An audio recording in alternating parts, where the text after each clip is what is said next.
Pero le regalaron un tiempo fuera a Detroit en pase incompleto. Hold on. Did y'all hear that? Pero le regalaron un tiempo fuera a Detroit en pase incompleto. So we heard it loud and clear. Number 70 is reported as eligible, not number 68. So can we quit that woe is me bullshit? Oh, the Cowboys got handed a dub. Like the Cowboys haven't been fleeced before in the past.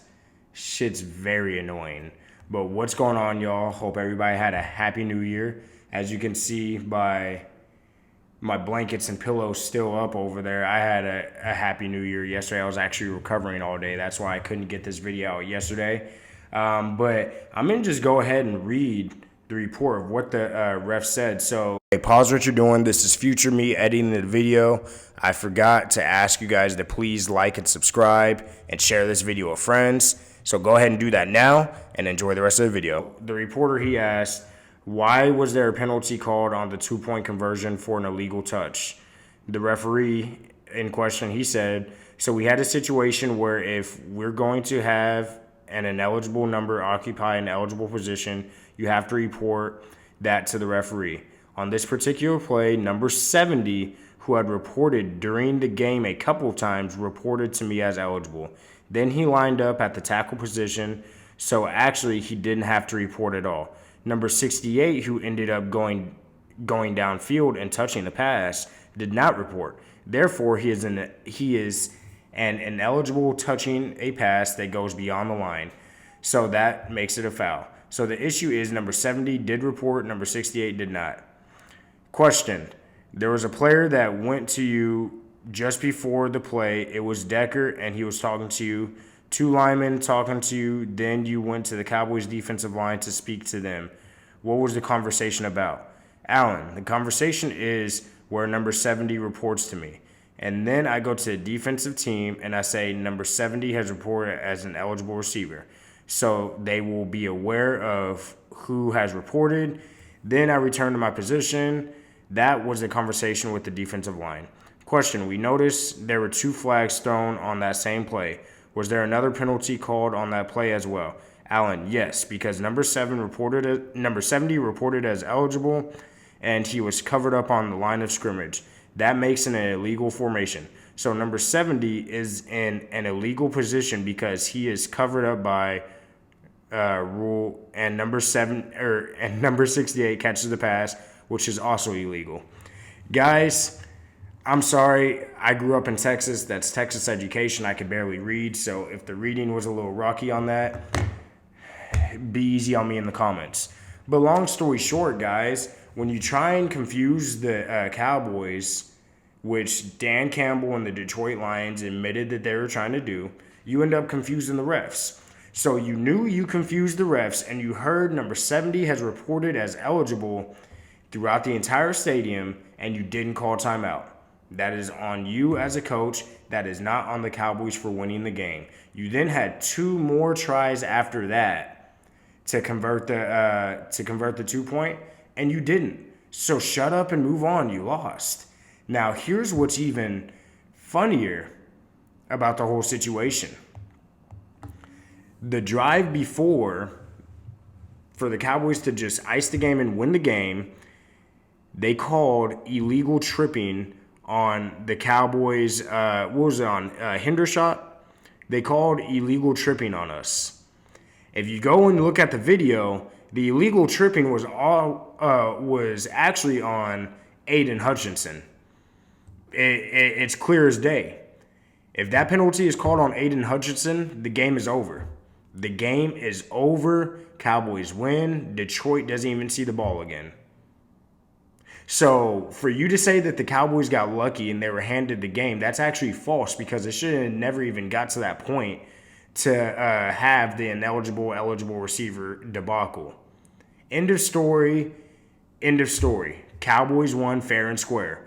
I love how NFL fans, and especially some of the folks that watch my videos, whenever I complain about the refs when it goes against the Cowboys, you guys are in my comments talking about that I'm tripping. Every time the Cowboys lose or something bad's happened to us, I just go and blame the refs. That is so funny and ironic. You guys are being so ironic. It is hilarious. So that's all I'm going to talk about as far as that situation goes. I kind of want to talk about a couple more things. The other thing being the Eagles losing to the Cardinals, putting the Cowboys at, number one in the division. If we win on Sunday against the Commanders, we tie up the divisions. It's us. Or we might be playing Saturday. I don't know if we're playing Saturday or Sunday. Towards the end of the season, they always have these weird Saturday games. But yeah, we're number one in the division. The Eagles, they are unraveling. The Eagles look like they have quit on Nick Sirianni. And oh my gosh, I love seeing Nick Sirianni's downfall. That arrogant, Italian, punchable face looking dude. Oh, I love to see his downfall. The clip where he was like, Eagles fan, or not Eagles fans, the clip where he was like, Chiefs fans, I don't fucking hear you anymore. It's quiet. See ya. He has a losing record since that point. It's glorious, guys. It is amazing. So right now it's looking like the Cowboys, we're going to have 2 home games in the playoffs. Very excited about that. Considering our home record. So that is very promising for us, guys. I have hope again. I'm delusional again because it was getting to a point the past couple weeks where I was losing hope on the season. I was like, our season's fried. It is cooked.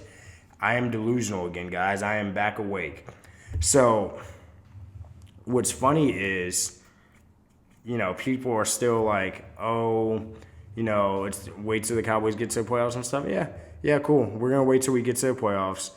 But you're also going to discredit what we've done to this point.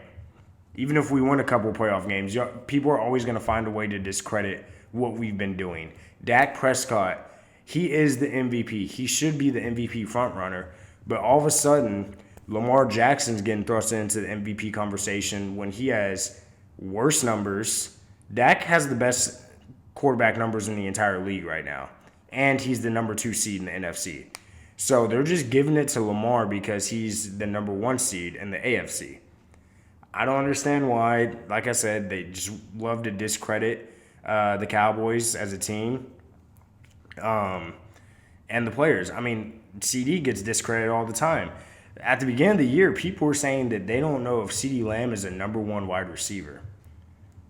Casuals were saying, even these ESPN analysts, I call them casuals too because they're just speaking nonsense for the paycheck. But they were saying CeeDee Lamb isn't a number 1 wide receiver. When CeeDee Lamb, he is number 1 or number 2 in any receiver stat category this year. Let that sink in. He has almost 17 yards receiving. He has over 17 yards all-purpose, and he has like 12 touchdowns this year.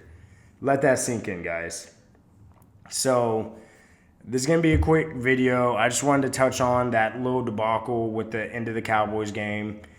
No, we weren't given the game. The Cowboys, we were going to win that game if things were called properly from the beginning. We were going to win that game. Okay? 2, the Eagles, they lost to the Cardinals. The Eagles are looking like they are unraveling. You know who the Eagles are looking like to me? The Eagles are looking like 2020 Pittsburgh Steelers. Remember when the Pittsburgh Steelers started off like 10 or 11-0, and then they ended up going on that losing streak or whatever? They ended up just sliding, and then I think they were 1 and done in the playoffs. That's what the Eagles are looking like right now, and it is glorious. I love to see it. I don't want to get my hopes up already. Like I said, I'm delusional. I got a nice workout in the gym today. So, my blood's running, my blood's pumping. The delusion's coming into play.